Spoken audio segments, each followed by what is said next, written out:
In this video, I'm going to teach you how to be a god on controller in under 10 minutes. This video is packed with tips and tricks for every Apex controller player out there.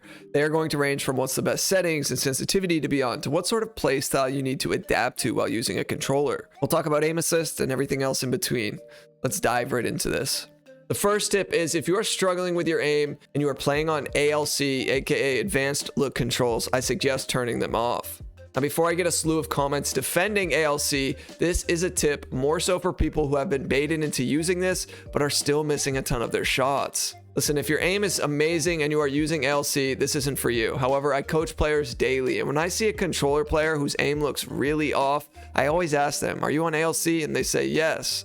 ALC can be good, but just keep in mind, it fine-tunes a lot of your sensitivities, and this may speed up things too fast for the general controller player. There is no need to be on a crazy high sense if you're on controller. I mean, we have aim assist, and aim assist will do less if you have a faster sensitivity. It's not that your aim assist value necessarily gets altered, it's that if you are on this fast sensitivity, it's going to be really difficult to compensate micro or macro adjustments. I mean, you're controlling your aim with a joystick with one of your thumbs. This doesn't give you a lot of flexibility to adjust your aim as much when you compare it to controlling a mouse with your whole hand. If you want to have a fast sensitivity and make it seem like you're moving all flashy when you look around, I suggest switching to mouse and keyboard. This will not only give you the better input to do this on, but it should balance out your game overall. Now listen, somebody surveyed the top 25 controller players in the pro scene, and only 2 of them used ALC. One was Jen Burton, and I think the other one was Panders. The rest were on anywhere from 3-3, 4-4, 4-3, or 5-4. Now, these general sensitivities should give you an idea of what most of the best controller players are using. And with that said, sensitivity is a preference, so see what works for you, but ultimately keep this first tip in mind. The best analogy I often make is if I was a basketball coach, I wouldn't teach players how to shoot a free throw like Shaquille O'Neal did. I would find a general shot that works for most people and teach them that. You should take this same premise with you as you adjust your sensitivity and your settings. Of course, there will always be exceptions to this rule, but most of you would be better players without ALC in my opinion, but you will ultimately have to figure this one out for yourself. Tip number 2, focus on closing the gap while playing on controller. Now, medium range and long range is all well and good, but close range is where controller will be its strongest, and this is something every good controller player is constantly doing. Now, don't get me confused. Being effective at mid-range is important, but as a controller player, your bread and butter is up close. Aim assist will do its thing the most here, and honestly, in a game like Apex, you simply cannot avoid close range fights. It's just not possible. However, you can avoid more long distance fights. That is more possible. So not only practicing on closing the gap, but also performing well in these up close encounters will certainly improve you as a controller player. One of the best things to do when you have closed the gap to your opponent is get comfortable hip firing. Specifically with automatic weapons like R301, Flatline, R99, CAR, etc. These guns on controller and used up close can be some of the best in the game. The time to kill with these weapons will surprise you. You couple that with the hip fire sprays and getting used to how accurate they can be, you will quickly see the benefits of playing on controller. On the topic of close range and long range, we have to talk about sniping in Apex. Sniper scopes like the 6x, the 4-8x, and the 4-10x do not have aim assist when you use them on controller. These are the sights I will generally avoid, and it's not just because of the lack of aim assist aspect, it's because they all feel pretty awkward on controller unless it's a charge rifle, but that's because charge rifle is a hit scan weapon and you don't have to lead as much as the other snipers. Anyways, this is just something most players should know, and for me, if I am going to use a sniper like the Sentinel or the Longbow, I usually go for the 3x or the 2-4x.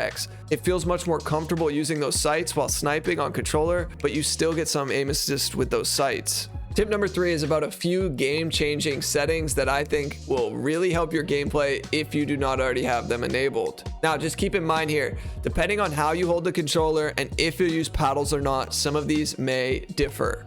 I do not use any paddles and I just hold the controller normally. I don't play claw or anything like that. But a few of these settings that I would hope you would change are auto reload on empty. You want that on for a couple reasons. If you are fighting and your teammate is knocked near you, you don't really have the option to press X, because X is going to do a lot of different things here. It could reload, it could revive, it could open a door or close a door. And this is just where playing on controller will get a little tricky here. Now, there is a setting that you can change how you interact. You could tap or you could hold for different interactions, but I don't use that setting. So having auto reload on empty is crucial, because if I'm playing my teammate's knockdown and I've got 3 bullets left in my clip, instead of just trying to reload, I'll just shoot the rest of those bullets and the gun will automatically reload and I don't have to try to press X, and that's going to save me there. Another setting that you should change is have auto sprint on. This will not only help your controller avoid some wear and tear, because clicking down that left stick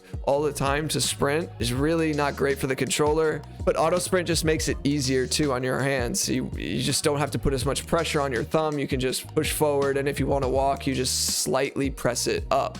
Taking damage closes death box. You want that on off. If you're ever going for a quick armor swap where you need to grab a battery or some ammo very quickly and you take some damage while you're in that death box, you don't want it to snap you out of the death box, because if you don't grab what you need, you'll have to just go back into it. Just be careful here. If you are making this switch for the first time, you may not notice you're getting shot or how much damage you're taking because you're in the death box trying to grab what you need or what you want, but this will help you be able to pull off more armor swaps during hectic engagements. Now, the button layout change that I would recommend is called button puncher, and this is once again if you don't use paddles or if you don't play claw. Button puncher will change around your melee, and it will make it so your right stick is where you can crouch. And if you want to melee, it'll be on B or your right trigger if a weapon isn't in your hands. Having your crouch on right stick will make it so that you're able to incorporate the crouching movements during engagements. The last change you want to have is crouch on toggle and not hold, and this will improve your crouching as well during fights, and it won't make it so difficult to pull off that crouching and then coming back up during these engagements. If you play on paddles though, you could certainly leave crouch on hold, because that will make it more fluid for you to tap the paddle once and then tap the paddle again, and that just makes a bit more sense.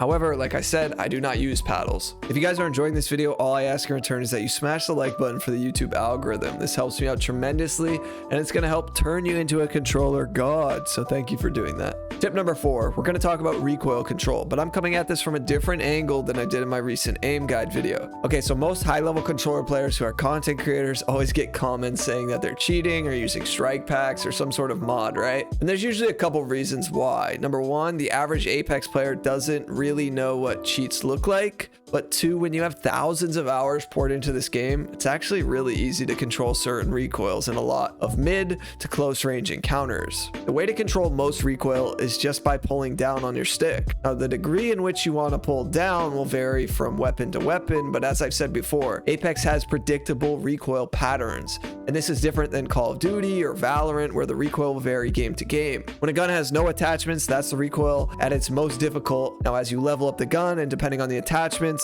it will help assist with that recoil control. So get familiar with the recoil patterns and pull down on the stick in the opposite direction of the recoil pattern. If the R301 goes up and to the left, pull down and go towards the right. Controlling recoil at 70 plus meters out on controller will be pretty difficult for a lot of weapons. And yes, you can hit some shots, but it's not where controller really thrives. However, you do want to get used to trying to lay down shots to opponents, even if you aren't super close to them, to be able to control the recoil at further distances. There's a balance here of deciding if it's worth shooting or not, but ultimately you want to get some practice in of dealing with enemies at some larger distances, and this is the way to go to help that recoil be smoother and easier to control as you get closer. Tip number 5 is probably the most important tip for a lot of controller players who are looking for a more advanced technique to improve, and luckily for you, if you watch till the end, I'm giving it to you.